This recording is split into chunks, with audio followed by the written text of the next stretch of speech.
The ancient historical tradition about early Rome is a confused mass of truth and fiction, of legend and patriotic invention.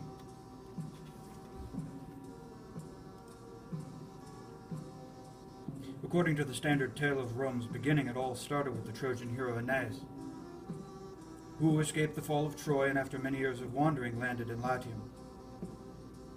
There he met King Latinus, won the hand of Latinus's daughter Lavinia after a war with her native suitor, and founded a city in his new wife's honor, Lavinium.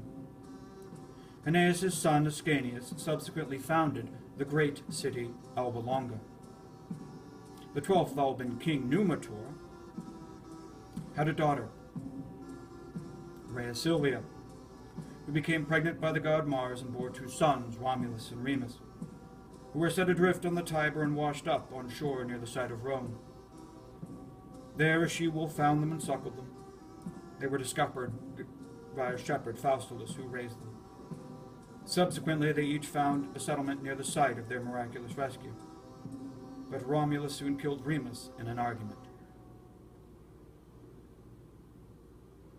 This account did not take its basic shape until the end of the 3rd century BCE, after poets and historians had creatively combined, confused, rejected, and reconciled many separate tales of Latin, Greek, and Etruscan origin.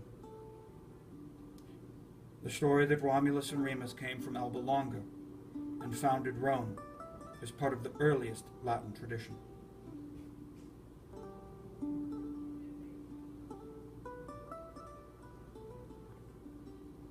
By the 8th century BCE, Latium was being settled by the Latins. They spoke an Indo-European dialect and apparently lived by farming and raising livestock. They wore coarse, homespun clothing and made crude pottery by hand. Except for some jewelry and bronze or iron tools, they seem to have imported few foreign goods. Their houses were round or elliptical wooden huts with thatched wool walls and roof held together by beams or poles. Foundations of just such houses have been found on the Palatine Hill at Rome. By 750 BCE, there are 3 or 4 rural villages like those elsewhere in Latium, occupying some of the hills that later Rome made famous. Each early hilltop village probably had different dialects and customs. Of these primitive settlements, the one on the Palatine Hill may have been the original Rome. Others were located on the Esquiline and the Quirinal hills, and probably the Caelian as well. They all used the slopes and interconnecting valleys as cemeteries.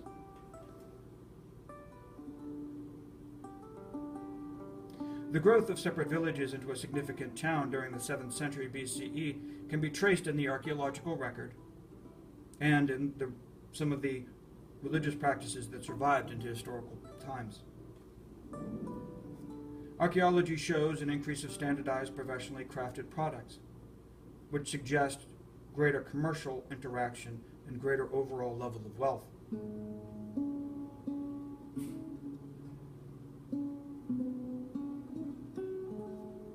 Archaeologically, it is clear that by the end of the 6th century BCE, the cemetery and the forum had been closed, the area drained, and substantial houses were being built there. Rome seems to have been experiencing the same accelerated growth that other Latin towns were experiencing under Etruscan influence at this time.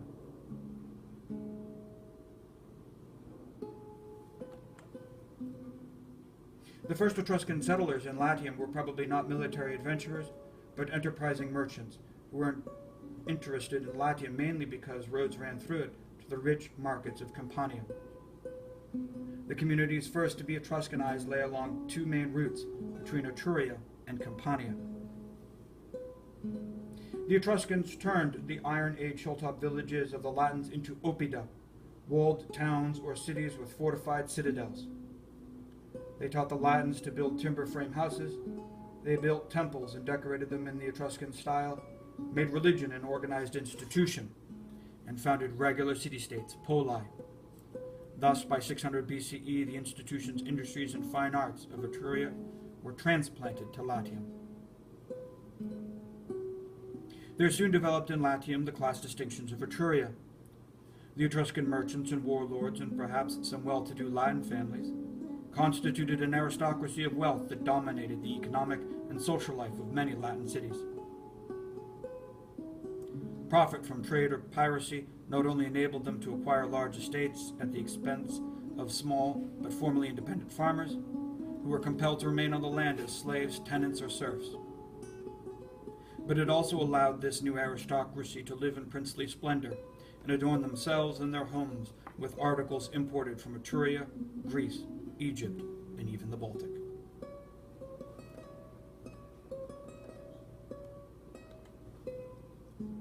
According to tradition, from its founding to about 500 BCE, Rome was ruled by 7 kings.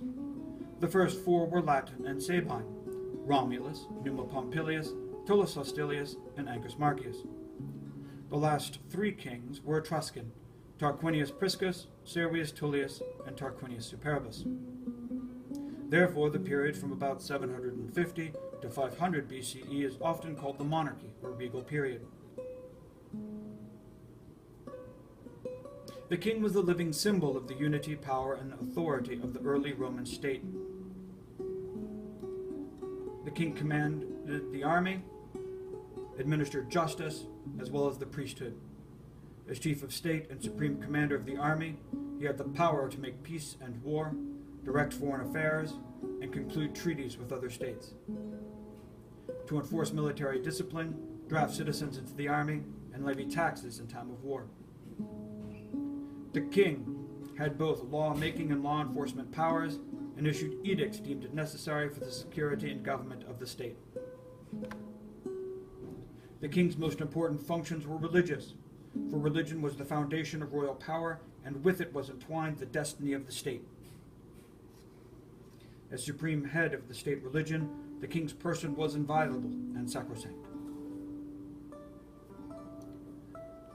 With the king there was a senate, a council of elders that advised the king, and there was also a popular assembly, the Comitia Curiata.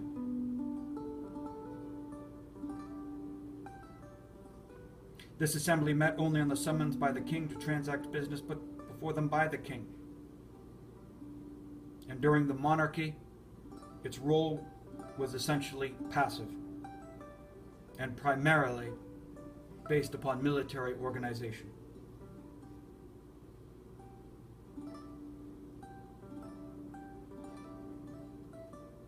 Numa was a priest king who introduced the arts of peace to Rome after Romulus, the warrior king.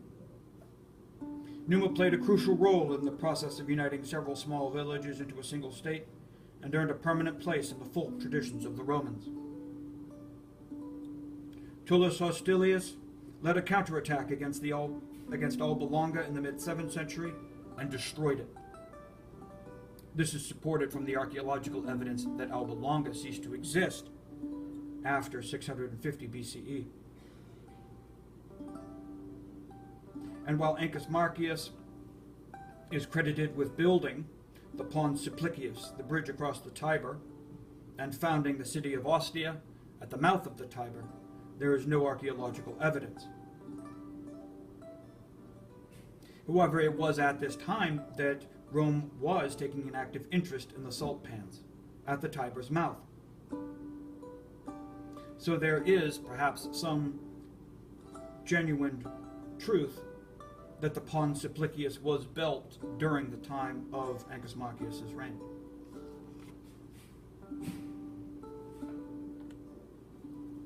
Under Etruscan rule, from 575 to 508 BC or later, Rome rapidly developed economically, culturally, and politically. Her territory expanded from approximately 58 square miles to 350 or more. Her total population in the city and surrounding outstripped that of any of her Latin neighbors.